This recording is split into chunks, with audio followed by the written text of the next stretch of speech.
Hello বন্ধুরা, just now আমরা এখন ডাউরি নালা ট্রেক করে এলাম। ওই কুমিরের হাঁপ দিকে ফটোশ্যুট করে এলাম। তো এই ডাউরি নালা একটা কুখ্যাত ইতিহাস আছে, আমি আমার আগের একটা ভিডিওতে বলেছি। তো এখন আমি যেখানে উঠেছি হবিট হাউসে, ওই সোনুদা ওনার সাথে এসেছি। হ্যাঁ, তো সোনুদাকে তোমরা অন্য ব্লগেও দেখে থাকবে, তো আমার ব্লগেও দেখো। একটু ছোটো করে সোনুদা বলে দাও কেন এই জায়গাটা কুখ্যাত হলো, বিখ্যাত তো বলবো না, কেন এখানে লোকে আসা শুরু করলো, কী ব্যাপার হয়েছিল সেই ঘটনাটা একটু বলে দাও।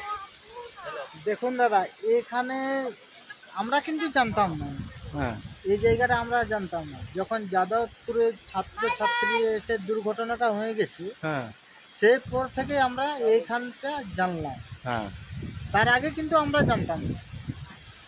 ঠিক আছে। কী হয়েছিল সেদিন? ওরা মানে 4 জন ছাত্রছাত্রী এসেছিল। 4 জন এসেছিল। হ্যাঁ, ওরা বর্ষাকাল ছিল, আচ্ছা, হঠাৎ প্রচুর বৃষ্টি করে দিল পাহাড়ে, কিন্তু ওরা বুঝতে পারলো না, তখন ভেসে গিয়েছে। এইখানে হরপাবান এসেছিল। হ্যাঁ। হরপাবানে মানে পুরো ভেসে নিচে চলে গেছিল। হ্যাঁ, নিচে একজন জীবিত ছিল। একটা ছেলে জীবিত ছিল, বাকি একটি ছেলে আর দুটো মেয়ে কিন্তু তারা ডেথ। হ্যাঁ। এবং বডি পাওয়া গেছিল শুনলাম 2 দিন পরে পুলিশ এসে উদ্ধার করে। হ্যাঁ, 4 কিলোমিটার দূরে। আপনি একটু ফ্রেমে চলে আসুন, ইনি আমাদেরকে টোটোতে অটোতে করে এনেছেন।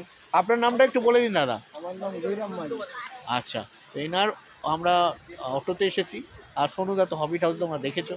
তো আমি এই জায়গাটা তোমাদের দেখালাম, যারা আসবে হবিট হাউসে উঠবে।